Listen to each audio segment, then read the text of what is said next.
إن الحمد لله نحمده ونستعينه ونستغفره ونؤمن به ونتوكل عليه ونعوذ بالله من شرور أنفسنا ومن سيئات أعمالنا من يهده الله فلا مضل له ومن يضلل فلا هادي له وأشهد أن لا إله إلا الله وحده لا شريك له وأشهد أن سيدنا محمدا عبده ورسوله اللهم صل على محمد وعلى آل محمد كما صليت على إبراهيم وعلى آل إبراهيم وبارك على محمد وعلى آل محمد كما باركت على إبراهيم وعلى آل إبراهيم في العالمين إنك حميد مجيد فقد قال الله تعالى في كتابه العزيز وفرقانه المجيد أعوذ بالله من الشيطان الرجيم بسم الله الرحمن الرحيم يا أيها الناس اتقوا ربكم الذي خلقكم من نفس واحدة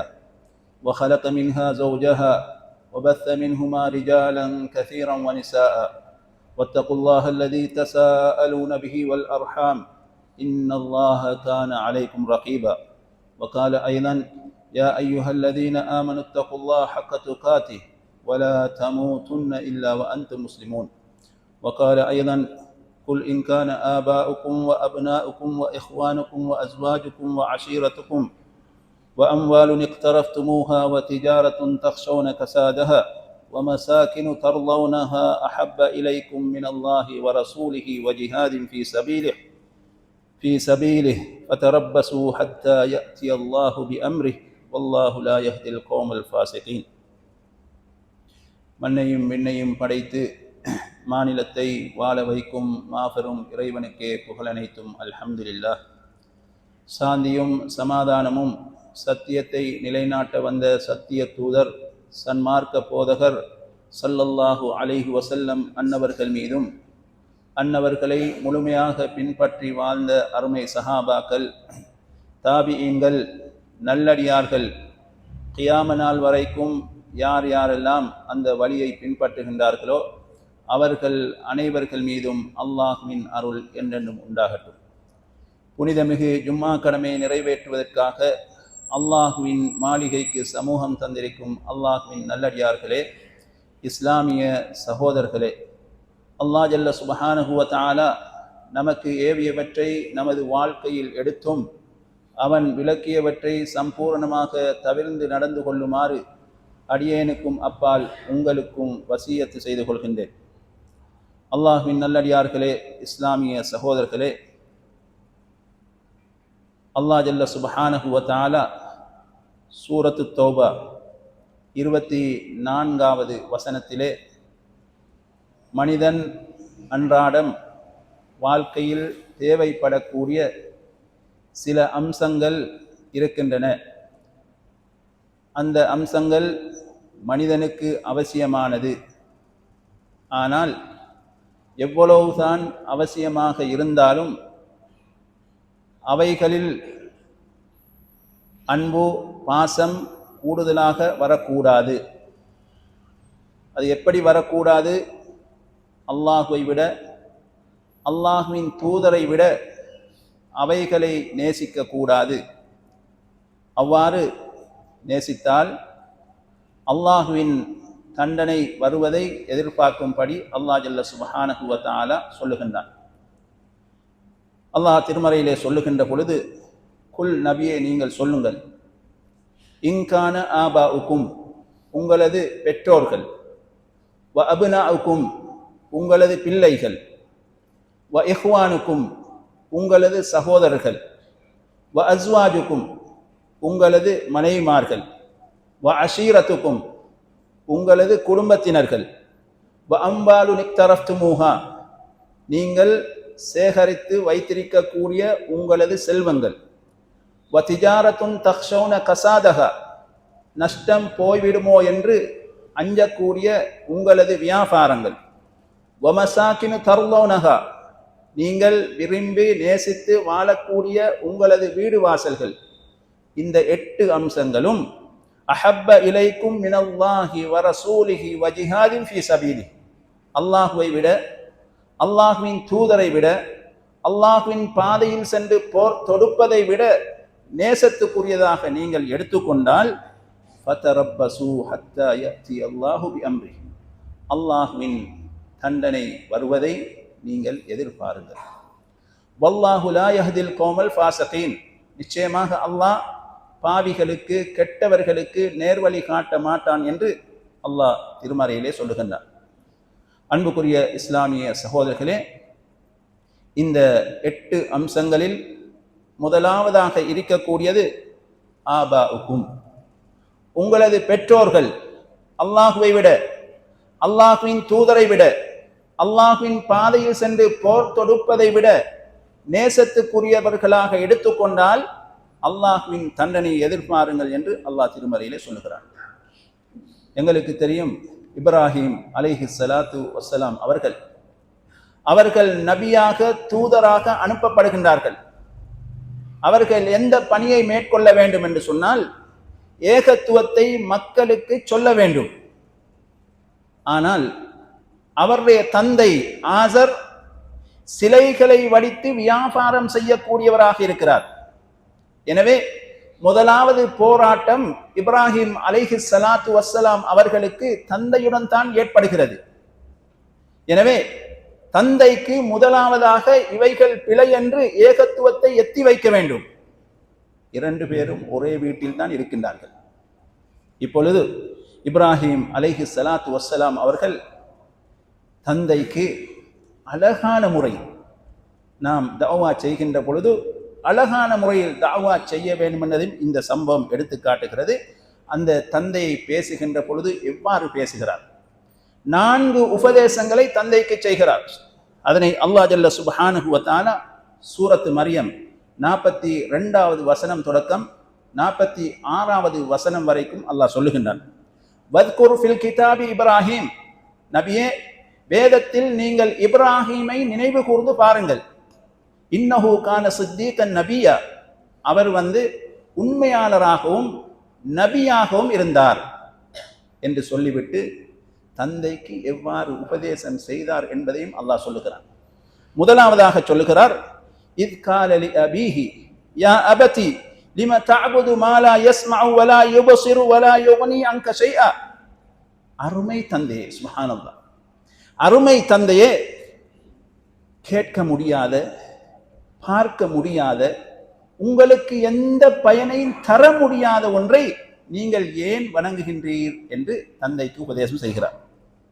இரண்டாவதாக சொல்லுகிறார், யா அபதி இன்னி கத் ஜாஅனி மினல் இல்மி மா லம் யஅதிக் ஃபத்தபிஅனி அஹ்திக ஸிராத்தன் ஸவியா. அருமை தந்தையே, உங்களுக்கு வழங்கப்படாத அறிவு ஞானம் எனக்கு வழங்கப்பட்டிருக்கிறது, நீங்கள் என்னை பின்பற்றுங்கள், உங்களுக்கு நான் சீரான நேரான வழியை காட்டுகிறேன் என்று இரண்டாவதாக சொல்லுகிறார். மூன்றாவதாக சொல்லுகிறார், யா அபதி லா தஅபுதி ஷைத்தான் இன்ன ஷைத்தான கான லிர்ரஹ்மானி அஸியா. அருமை தந்தையே, நீங்கள் ஷைத்தானை வணங்க வேண்டாம், அந்த ஷைத்தான் அர் ரஹ்மான் அளவற்ற அருளாளனுக்கு மாறு செய்யக்கூடியவனாக இருக்கிறான் என்று மூன்றாவதாக சொல்லுகிறார். நான்காவதாக சொல்லுகிறார், யா அபதி, அருமை தந்தையே, இன்னி அஹாஃபு அன் யமஸ்ஸக அஸாபும் மினர் ரஹ்மானி ஃபதகூன லிஷைத்தானி வலியா. அல்லாஹ்விடமிருந்து ஒரு வேதனை உங்களை வந்தடைவதையும் அதன் மூலமாக நீங்கள் ஷைத்தானின் நண்பனாக மாறிவிடுவதையும் நான் பயப்படுகிறேன் என்று தந்தைக்கு அழகான முறையில் உபதேசம் செய்தார். தந்தை எப்படி இருக்கணும்? உண்மையிலேயே மகன், நீதான் அழகான முறையில் செய்திகளை சொன்னவன் என்று கட்டி அணைக்க வேண்டும். ஆனால் தந்தையுடைய பதில் அவ்வாறு இருக்கவில்லை. தந்தை சொல்லுகிறார், قال اراغب انت عن الهتي يا ابراهيم. இப்ராஹிமே, எங்களுடைய கடவுள்களை நீ புறக்கணிக்கின்றீரா?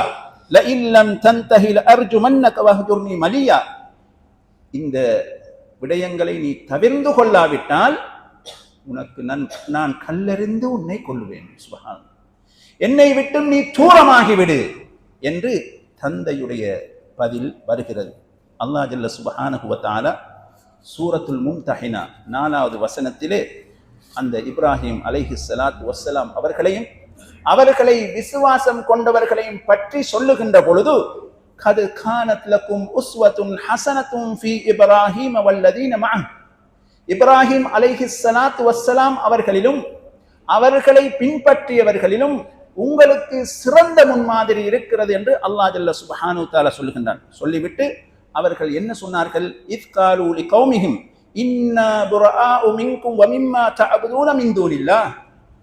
நாம் உங்களை விட்டும் நீங்கிக் கொண்டோம், நீங்கள் அல்லாஹ் அல்லாதவற்றை வணங்குகின்றீர்கள், அதை விட்டும் நாம் நீங்கி விட்டோம். கஃபர்னா பிக்கும், உங்களை நாம் நிராகரிக்கின்றோம்.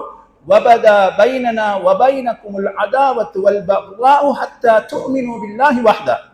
அல்லாஹ்வை ஒருவனாக விசுவாசம் கொள்ளும் வரைக்கும் உங்களுக்கும் எங்களுக்கும் மத்தியிலே விரோதமும் குரோதமும் வெளியாகிவிட்டது என்று இப்ராஹிம் அலைஹிஸ்ஸலாத்து வஸ்ஸலாம் அவர்கள் சொல்லிவிட்டு வீட்டை விட்டும் வெளியேறுகிறார்.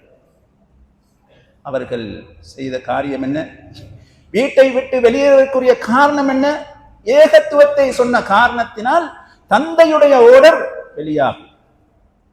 அந்த வெளியாகின்ற பொழுது சொன்ன செய்தியை தான் அல்லாஹ் சொல்லிவிட்டு உங்களுக்கு அதில் சிறந்த முன்மாதிரி இருப்பதாக அல்லாஹ் ஜல்ல சுப்ஹானஹு தஆலா சொல்கிறார்.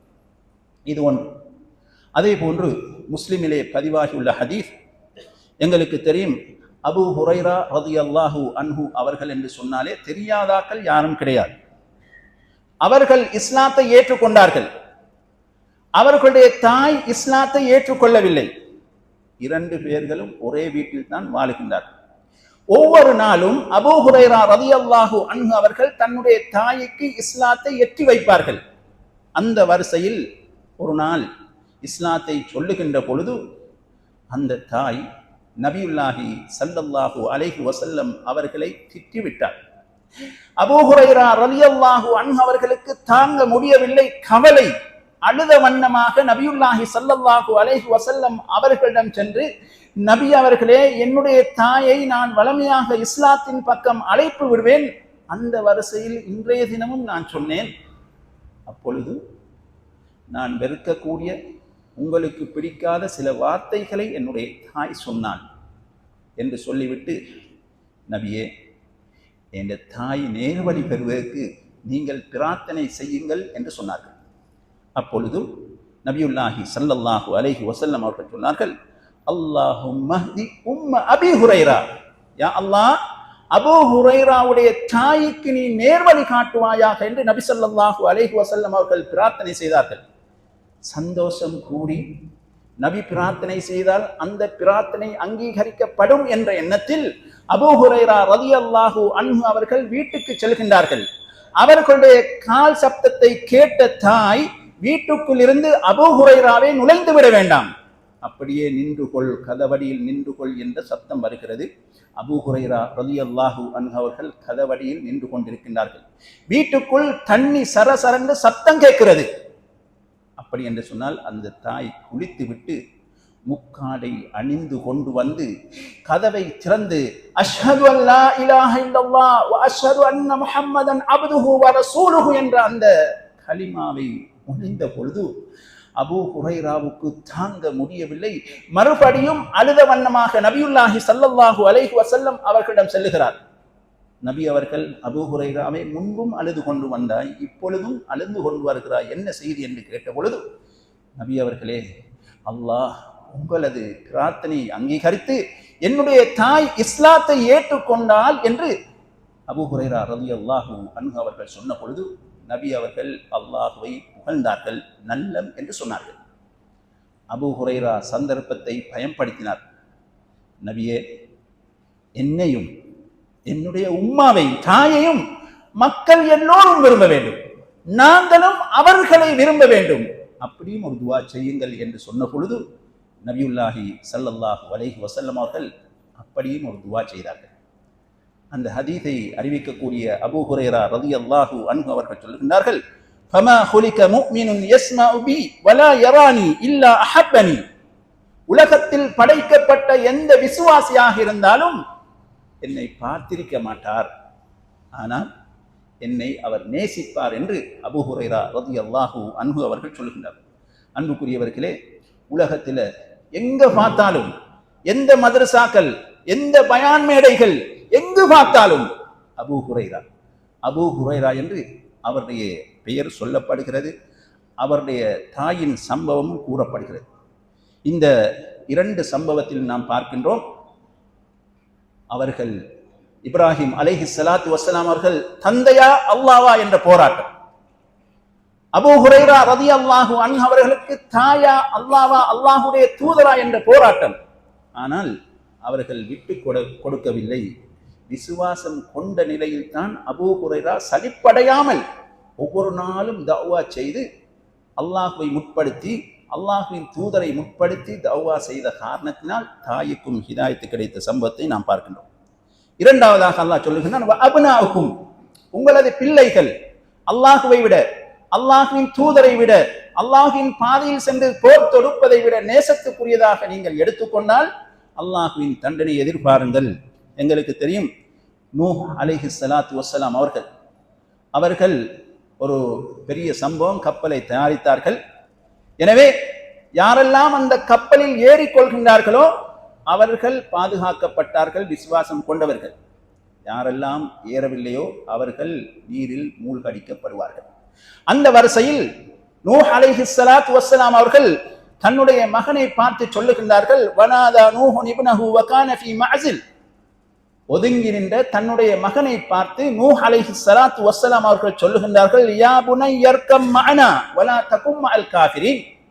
அருமை மகனே, எங்களோட கப்பலில் ஏறிக்கொள்ளுங்கள், நிராகரிப்பாளர்களுடன் நீங்கள் சேர்ந்து விட வேண்டாம் என்று சொன்ன பொழுது அவன் சொன்னான், قال سآوي إلى جبل يعصمني من الماء.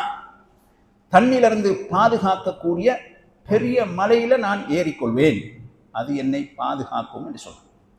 அதாவது அல்லாஹ் ரசூலுடைய கட்டளையை விட்டுவிட்டு பகுத்தறிவை முற்படுத்தி அவன் பேசினான். அப்பொழுதும் நூஹ் அலைஹிஸ்ஸலாத்து வஸ்ஸலாம் அவர்கள் சொன்னார்கள், லா ஆசிமல் யௌம மின் அம்ரில்லாஹ் இல்லா மர் ரஹிம. அல்லாஹ் யாருக்கு அருள் புரிந்தானோ அவரை தவிர அல்லாஹ்வின் தண்டனையிலிருந்து யாரும் தப்ப முடியாது என்று சொன்னார். அப்பொழுதும் அவன் அப்படியே அவனுடைய கொள்கையில் உறுதியாக இருந்தான். பின்பு வெள்ளத்தில் மூழ்கடிக்கப்பட்டான் என்று அல்லாஹ் ஜல்ல சுப்ஹானஹு வ தஆலா திருமறையிலே சொல்லுகிறார். நூஹ் அலைஹிஸ்ஸலாத்து வஸ்ஸலாம் அவர்களுக்கு மகனா அல்லாஹ் என்ற அந்த போராட்டத்திலே அவர்கள் அல்லாஹ்வை முற்படுத்தினார்கள். அதே போன்று எங்களுக்கு தெரியும், பத்ர் யுத்தத்திலே, அந்த பத்ர் யுத்தத்திலே அபூபக்கர் சித்திக் ரலியல்லாஹு அன்ஹு அவர்கள் முஸ்லிம்களின் பக்கமும் அவர்களின் மகன் அப்துர் ரஹ்மான் எதிரிகளின் பக்கமும் நின்று போராடுகின்றார்கள். அப்பொழுது அப்துர் ரஹ்மானுக்கு சந்தர்ப்பம் கிடைக்கிறது தந்தையை கொலை செய்வதற்கு. இருந்தாலும் தந்தை என்ற காரணத்தினால் அப்படியே கண்டும் காணாமலும் விட்டு விடுகிறார். பின்பு நீண்ட காலத்துக்கு பின்னால் அப்துர் ரஹ்மான் இஸ்லாத்தை ஏற்றுக்கொள்கிறார். ஏற்றுக்கொண்டதன் பின்னால் வீட்டிலே 2 பேர்களும் பேசிக் கொண்டிருக்கின்ற பொழுது மகன் தந்தையை பார்த்து சொல்லுகிறார், அருமை தந்தையே, பத்ர் யுத்தத்தில் பல தடவை சந்தர்ப்பம் கிடைச்சது, நீங்க வாப்பா என்ற காரணத்தினால நான் உங்களை கொலை செய்யவில்லை என்று சொன்ன பொழுது அபூபக்கர் சித்திக் ரலியல்லாஹு அன்ஹு அவர்கள் என்ன சொன்னார்கள் தெரியுமா? மகனே, அந்த இடத்தில் நான் உன்னை கண்டிருந்தால் கொலை செய்திருப்பேன். சுப்ஹானல்லாஹ், ஈமானிய பவர். அபூபக்கர் சித்திக் ரலியல்லாஹு அன்ஹு அவர்களுக்கு மகன் சொல்லுகிறார், கண்டும் பல தடவைகள் நான் உங்களை கொலை செய்யவில்லை. தந்தை சொல்லுகிறார், அந்த இடத்தில் நான் உன்னை கண்டிருந்தால் கொலை செய்திருப்பேன் என்று சொல்லுகிறார். சுப்ஹானல்லாஹ், அல்லாஹுவா மகனா என்ற போராட்டத்தில் அபூபக்கர் சித்திக் ரலியல்லாஹு அன்ஹு அவர்கள் உறுதியாக இருந்தார்கள். மூன்றாவதாக அல்லாஹ் சொல்லுகின்றான், வ இஹ்வானுக்கும், உங்களது சகோதரர்கள் சகோதரிகளை அல்லாஹ்வை விட அல்லாஹ்வின் தூதரை விட அல்லாஹ்வின் பாதையில் சென்று போர் தொடுப்பதை விட நேசத்துக்குரியவர்களாக எடுத்துக்கொண்டால் அல்லாஹ்வின் தண்டனை எதிர்பார்ப்பார்கள். எங்களுக்கு தெரியும், உமர் ரலியல்லாஹு அன்ஹு அவர்களுடைய சகோதரி ஃபாத்திமா ரலியல்லாஹு அன்ஹா அவர்கள் இஸ்லாத்தை ஏற்றுக்கொண்டார்கள். ஆரம்பத்தில் இஸ்லாத்தை ஏற்றவர்களில் அவர்களும் ஒருவர். அதே போன்று அவர்களுடைய கணவனும் இஸ்லாத்தை ஏற்றுக்கொண்டார்கள். அந்த சந்தர்ப்பத்திலே உமர் ரலியல்லாஹு அன்ஹு அவர்கள் எதிரியாக இருந்த கட்டம். உமர் அலி என்று சொன்னால் அவர் எப்படிப்பட்டவர் என்று சகோதரிக்கு நன்றாக தெரியும். ஆனால் கணவனுக்கும் உமர் ரலியல்லாஹு அன்ஹு அவர்களுக்கும் பிரச்சனை வந்த பொழுது கூட அந்த சகோதரி அல்லாஹ் முக்கியம், அல்லாஹ்வின் தூதர் முக்கியம் என்பதற்காக வேண்டி சகோதரனுக்கு எதிராக போர் தொடுத்தார்கள் என்று வரலாறு எங்களுக்கு சொல்லுகிறது. அதே போன்று 4வதாக அஸ்வாஜுக்கும், உங்களது மனைவிமார்கள் அல்லாஹுவை விட, அல்லாஹுவின் தூதரை விட, அல்லாஹுவின் பாதையில் சென்று போர் தொடுப்பதை விட நேசத்துக்குரியவர்களாக எடுத்துக்கொண்டால் அல்லாஹுவின் தண்டனை எதிர்பாருங்கள். அல்லாஹ் ஜல்ல சுப்ஹானஹு வ தஆலா சூரத்து தஹ்ரீமிலே எங்களுக்கு சொல்லுகின்ற பொழுது, நூஹ் அலைஹிஸ்ஸலாத்து வஸ்ஸலாம் அவர்களின் மனைவியை, லூத் அலைஹிஸ்ஸலாத்து வஸ்ஸலாம் அவர்களின் மனைவியர்களையும் அல்லாஹ் உதாரணம் சொல்லுகின்றான். பரபல்லாஹு மஸலன் லில்லதீன கஃபரு இம்ரஅத நூஹின் வ இம்ரஅத லூத். நிராகரித்தவர்களுக்கு உதாரணமாக அல்லாஹ் நூஹ் அலைஹிஸ்ஸலாத்து வஸ்ஸலாம் அவர்களின் மனைவியையும் லூத் அலைஹிஸ்ஸலாத்து வஸ்ஸலாம் அவர்களின் மனைவியையும் உதாரணமாக கூறுகின்றான். கானதா தஹ்த அப்தைன் மின் இபாதினா சாலிஹைன், எங்களது சாலிஹான 2 அடியார்களுக்கு அவர்கள் மனைவிமார்களாக இருந்தார்கள். ஃபஹானதாஹுமா, அவர்கள் அந்த 2 பேர்களுக்கும் மோசடி செய்தார்கள், மாறு செய்தார்கள். ஃபலம் யுக்னியா அன்ஹுமா மினல்லாஹி ஷைஆ, இந்த 2 பேருக்கும் அந்த 2 பேரையும் 2 மனைவிமார்களையும் காப்பாற்றுவதற்கு முடியாமல் போய்விட்டது. வகீல துஹுலன் நார மஅத்தாஹிலீன், நரகத்தில் நுழையக்கூடியவர்களுடன் நீங்களும் நுழைந்து விடுங்கள் என்று அவர்களுக்கு சொல்லப்படும் என்று அல்லாஹ் ஜல்ல சுப்ஹானஹு வ தஆலா சொல்கிறார். இந்த வசனத்திலே அல்லாஹ் இம்ரஅத்து ஃபிர்அவுன், ஃபிர்அவுனுடைய மனைவி என்று சொல்வதற்கு ஜௌஜத் என்று சொல்லவில்லை. நபிமார்களுடைய மனைவிமார்கள் நபிமார்களுக்கு மாறு செய்தால் ஜௌஜத் என்ற சொல் பயன்படுத்தப்பட மாட்டாது. இம்ரஅத்துன், ஒரு பெண் என்றுதான் பயன்படுத்தப்படும். அப்படித்தான் அல்லாஹ் பயன்படுத்தி இருக்கின்றார். அதே போன்று விசுவாசம் கொண்டவர்களுக்கு உதாரணம் அல்லாஹ் சொல்லுகின்ற பொழுது, வதரபல்லாஹு மஸலன் லில்லதீன ஆமனு இம்ரஅத ஃபிர்அவுன், விசுவாசம் கொண்டவர்களுக்கு உதாரணமாக அல்லாஹ் ஃபிர்அவுனுடைய மனைவியை உதாரணமாக கூறுகின்றான். அன்புக்குரிய இஸ்லாமிய சகோதரர்களே, மூசா அலைஹிஸ்ஸலாத்து வஸ்ஸலாம் அவர்களை ஏற்றுக்கொண்டவர்களை ஃபிர்அவுன் எவ்வாறு துன்புறுத்துகிறான், எவ்வாறு தண்டனை கொடுக்கிறான் என்பதை கண் முன்னால் மனைவி பார்த்து கொண்டிருக்கிறார். ஃபிர்அவுன் அரசன் என்று சொன்னால் மனைவி அரசி. ஃபிர்அவுனுக்கு வாகனங்கள் இருந்தால் அவனுடைய மனைவிக்கும் வாகனங்கள் இருக்கு. ஃபிர்அவுனுக்கு வேலையாட்கள் இருந்தால் ஃபிர்அவுனுடைய மனைவிக்கும் வேலையாட்கள் இருக்கின்றார்கள். பொருளாதாரம் வேண்டும் என்று சொன்னால் ஃபிர்அவுனுடைய மனைவிக்கு நிறைய பொருளாதாரம், நகை நட்டுக்கள் வேண்டுமாக இருந்தால் நிறைய இருக்கிறது. இவைகள் அனைத்தும் இருந்தும் கூட அல்லாஹ்வா கணவனா என்று வருகின்ற பொழுது அந்த பெண்மணி அல்லாஹ்வை முற்படுத்தினார், அல்லாஹ்வின் தூதரை ஏற்றுக்கொண்டார். என்ன சொன்னார்? தரபல்லாஹு மதலன் லில்லதீன ஆமனு இம்ரஅத ஃபிர்அவுன், விசுவாசம் கொண்டவர்களுக்கு அல்லாஹ் ஃபிர்அவுனுடைய மனைவியை உதாரணமாக கூறுகின்றான். அந்த பெண்ணுக்கு எல்லாம் கண் முன்னால் நடப்பது தெரியும், அவருக்கு இருக்கக்கூடிய சுகபோகங்கள் அனைத்தும் அழிந்துவிடும் என்றும் தெரியும். ஆனால் ஒரே ஒரு விஷயம் மட்டும் அல்லாஹ்விடத்தில் வேண்டிக் கொண்டார்.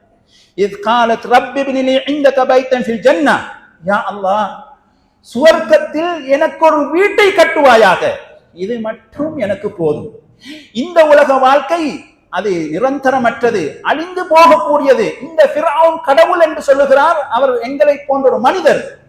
எனவே நிச்சயமாக நீதான் இறைவன், எனக்கு உன்னிடத்தில் ஒரு வீட்டை கட்டுவாயாக. வனஜ்ஜினி மின் ஃபிர்அவுன வ அமலிஹி, ஃபிர்அவுனிலிருந்தும் ஃபிர்அவுனுடைய கொடிய செயல்களிலிருந்து என்னை பாதுகாப்பாயாக என்று அவர்கள் பிரார்த்தனை செய்தார்கள். அந்த குர்ஆனில் சொல்லப்பட்ட அந்த வசனத்தை கியாம நாள் வரைக்கும் நாம் ஓதிக்கொண்டே இருக்க போகின்றோம். அப்படி என்று சொன்னால் அல்லாஹ் அவர்களுக்கு சுவர்க்கத்தை வாக்களித்து விட்டான், ஏற்றுக்கொண்டான் என்ற அர்த்தம். 5வதாக வ அஷீரத்துக்கும், உங்களது குடும்பத்தினர்கள் அல்லாஹ்வை விட, அல்லாஹ்வின் தூதரை விட நேசத்துக்குரியவர்களாக நீங்கள் எடுத்துக்கொண்டால் அல்லாஹ்வின் தண்டனையை எதிர்பாருங்கள். அல்லாஹ் ஜல்ல சுப்ஹானஹு வ தஆலா சூரத்து ஷுஆரா 214வது வசனத்தை இறக்குகின்றான். வஅன்திர் அஷீரத்தகல் அக்ரபீன், நபியே, உங்களது நெருங்கிய உறவினர்களுக்கு நீங்கள் அச்சமூட்டி எச்சரிக்கை செய்யுங்கள் என்ற வசனம் இறங்கிய பொழுது நபியுல்லாஹி ஸல்லல்லாஹு அலைஹி வஸல்லம் அவர்கள் சஃபா மலையில் ஏறி வா சபாஹா என்று சொன்னார்கள். அப்படி என்று சொன்னால் அந்த வார்த்தை சொல்லப்பட்டால் எல்லோரும் அந்த இடத்துக்கு வர வேண்டும். எல்லோரும் வந்தார்கள். நபியுல்லாஹி ஸல்லல்லாஹு அலைஹி வஸல்லம் அவர்கள் அந்த மக்களை பார்த்து ஒரு கேள்வி ஒன்று கேட்டார்கள். புகாரியிலே பதிவாகியுள்ள ஹதீஸ், லவ் அக்பர்துகும் அன்ன கைலன் பிஸஃபி ஹாதல் ஜபல் துரீது அன் துகைர அலைக்கும் அசத்தக்துமூனி. இந்த மலை அடிவாரத்திலிருந்து ஒரு குதிரை படை உங்களை தாக்க வருகிறது என்று நான் சொன்னால் நீங்கள் நம்புவீர்களா, ஏற்றுக்கொள்வீர்களா என்று கேட்ட பொழுது என்ன சொன்னார்கள் தெரியுமா? முகம்மதே, நீங்க எப்பயாவது பொய் சொல்லியிருக்கீங்களா? நீங்க சொன்னால் உண்மையைத்தான் சொல்லுவீங்க என்று சொன்ன பொழுது நபி என்ன நினைத்திருப்பார்கள்? சொல்லக்கூடிய விடயத்தை மக்கள் ஏற்றுக்கொள்வார்கள் என்று சொன்னார்கள். நான் உங்களுக்கு கடுமையான வேதனை விட்டும் அச்சமூட்டி எச்சரிக்கை செய்யக்கூடிய ஒரு தூதனாக அனுப்பப்பட்டிருக்கிறேன் என்று சொன்னார்கள். அப்பொழுது குடும்பத்தை சேர்ந்த யாரும் அல்ல, அபூ லஹப், தப்பன் லக அலிஹாதா ஜமஅதனா, முகம்மதே உனக்கு நாசம் உண்டாகட்டும், இதுக்குத்தானா எங்களை ஒன்று சேர்த்தா என்று நபியுல்லாஹி ஸல்லல்லாஹு அலைஹி வஸல்லம் அவர்களை திட்டினார். அல்லாஹ் ஜல்ல சுப்ஹானஹு வ தஆலா அவருடைய விடயத்தில் குர்ஆனில் 114 சூறாக்களில் ஒரு சூறாவை இறக்கி வைத்தார்.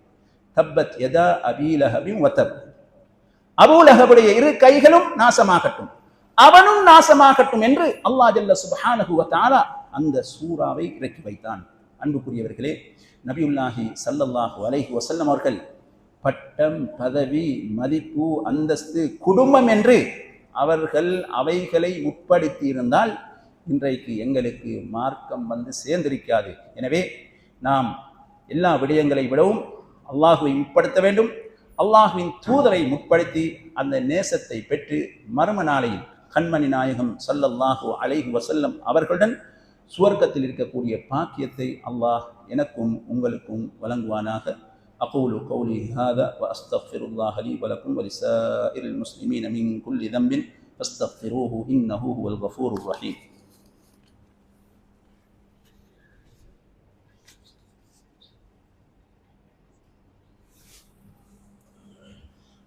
الحمد لله رب العالمين والصلاة والسلام على أشرف الأنبياء والمرسلين نبينا محمد وعلى آله وصحبه أجمعين. أما بعد، فقد قال الله تعالى في كتابه العزيز وفرقانه المجيد: أعوذ بالله من الشيطان الرجيم. يا أيها الذين آمنوا اتقوا الله حق تقاته ولا تموتن إلا وأنتم مسلمون. அன்புக்குரிய இஸ்லாமிய சகோதரர்களே, முதல் குத்பா பிரசங்கத்தில் அதாவது 8 விடயங்கள் இருக்கின்றன. அவைகளை நாம் அல்லாஹுவை விட, அல்லாஹுவின் தூதரை விட, அல்லாஹின் பாதையில் சென்று போர் தொடுப்பதை விட நேசிக்கக்கூடாது என்று அல்லாஹ் சொல்லி இருக்கின்றான். அதில் 5 விடயங்களை நாம் பார்த்தோம். எஞ்சி இருப்பது இன்னும் 3 விடயங்கள். அதில் 6வது விடயம் என்னவென்று சொன்னால், வஅம்வாலுன் இக்தரஃப்துமூஹா வதிஜாரத்துன் தக்ஷௌன கஸாதஹா வமசாகின் தர்லௌனஹா அஹப்ப இலைக்கும் மினல்லாஹி வரசூலிஹி வஜிஹாதின் ஃபீ சபீலிஹ்.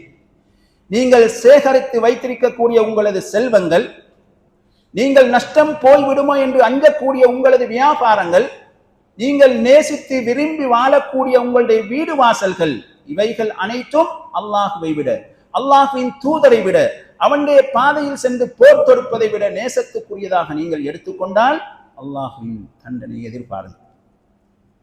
இதற்கு நாம் இந்த 3ஐயும் ஒன்று சேர்க்கக்கூடிய புகாரியிலே பதிவாகி இருக்கக்கூடிய ஒரு சம்பவத்தை நாம் எடுக்கலாம். எங்களுக்கு தெரியும், அப்துர் ரஹ்மான் இப்னு அவுஃப் ரலியல்லாஹு அன்ஹு அவர்கள் மக்கா நகரிலே பெரிய பணக்காரனாக, தனவந்தராக இருந்தார்கள்.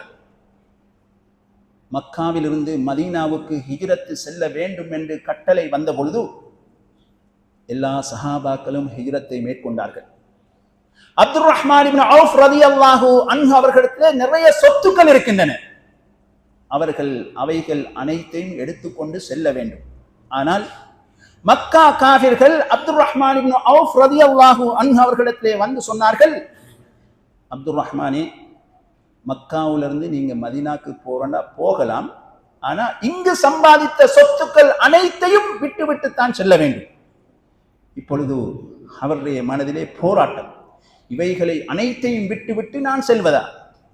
ஆனால் அப்துர் ரஹ்மான் இப்னு அவுஃப் ரலியல்லாஹு அன்ஹு அவர்கள் அவைகள் அனைத்தையும் விட்டு அல்லாஹ்வுக்காக, அல்லாஹ்வுடைய தூதருக்காக வெறும் கையுடன் சென்றார்கள். மதீனா நகருக்கு சென்ற பொழுது நபியுல்லாஹி ஸல்லல்லாஹு அலைஹி வஸல்லம் அவர்கள் மக்காவிலிருந்து வந்த அந்த முஹாஜிரின் சஹாபாக்களுக்கும் மதீனாவிலே இருக்கக்கூடிய அன்சாரி சஹாபாக்களுக்கும் மத்தியிலே ஒற்றுமை, சகோதரத்துவத்தை ஏற்படுத்திய பொழுது அப்துர் ரஹ்மான் இப்னு அவுஃப் ரலியல்லாஹு அன்ஹு அவர்களுக்கும் சஅத் இப்னு ரபீ ரலியல்லாஹு அன்ஹு அவர்களுக்கும் மத்தியிலே சகோதரத்துவத்தை ஏற்படுத்தினார்கள். அப்பொழுது அந்த சஅத் இப்னு ரபீ சொல்லுகிறார், அப்துர் ரஹ்மானே, என்னிடத்தில் 2 மனைவிமார்கள் இருக்கின்றார்கள். அவர்களில் விரும்பியவர்களை நீங்கள் சொல்லுங்கள், நான் தலாக் விடுக்கிறேன். தலாக் முடிந்து இத்தா முடிந்ததன் பின்னால் நீங்கள் திருமணம் முடித்துக் கொள்ளலாம். என்னிடத்தில் சொத்துக்களை 2ஆக பிரித்து உங்களுக்கு பாதி பங்கை நான் தருகின்றேன்.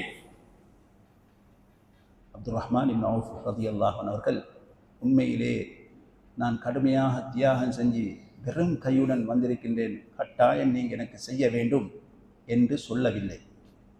அவர்கள் சொன்னார்கள், பாரக்கல்லாஹு லக வ ஃபீ அஹ்லிக், அல்லாஹ் உங்களுக்கும் உங்களுடைய குடும்பத்துக்கும் பரக்கத்து செய்வானாக. எனக்கு மதீனாவில் இருக்கக்கூடிய கடை வீதி, அந்த சந்தை எங்க என்று எனக்கு காட்டித்தாருங்கள் என்று சொன்னார்கள். அப்பொழுது சஅத் இப்னு ரபீ ரலியல்லாஹு அன்ஹு அவர்கள் அந்த மார்க்கெட்டை காட்டி கொடுத்த பின்னால் அப்துர் ரஹ்மான் இப்னு அவுஃப் ரலியல்லாஹு அன்ஹு அவர்கள் சிறிய சிறிய தொழில்களை செய்தார்கள். செய்து அதன் மூலமாக சம்பாதித்து திருமணம் முடித்தார்கள். திருமணம் முடித்துவிட்டு பள்ளி வாசலுக்கு சென்ற பொழுது நபியுல்லாஹி ஸல்லல்லாஹு அலைஹி வஸல்லம் அவர்கள் பள்ளிக்குள்ளே வந்து பார்த்தார்கள். அப்துர் ரஹ்மான் இப்னு அவுஃப் ரலியல்லாஹு அன்ஹு அவர்களுடைய ஆடையில் அந்த திருமணம் முடித்த அடையாளம் தென்படுகிறது. மஞ்சள் அடையாளம் அவருடைய வேட்டியிலே பட்டிருந்தது. அப்பொழுது நபி அவர்கள் கேட்டார்கள், அப்துர் ரஹ்மானே, திருமணம் முடிஞ்சிட்டா என்று கேட்டார்கள். அப்பொழுது அப்துர் ரஹ்மான் இப்னு அவுஃப் ரலியல்லாஹு அன்ஹு அவர்கள் ஆம் என்று சொன்ன பொழுது நபியுல்லாஹி ஸல்லல்லாஹு அலைஹி வஸல்லம் அவர்கள் கேட்டார்கள், எத்தனை ஊடு எடுத்தீங்க, எவ்வளவு சல்லி எடுத்தீங்க, எவ்வளவு வாகனம் எடுத்தீங்க என்று கேட்கவில்லை.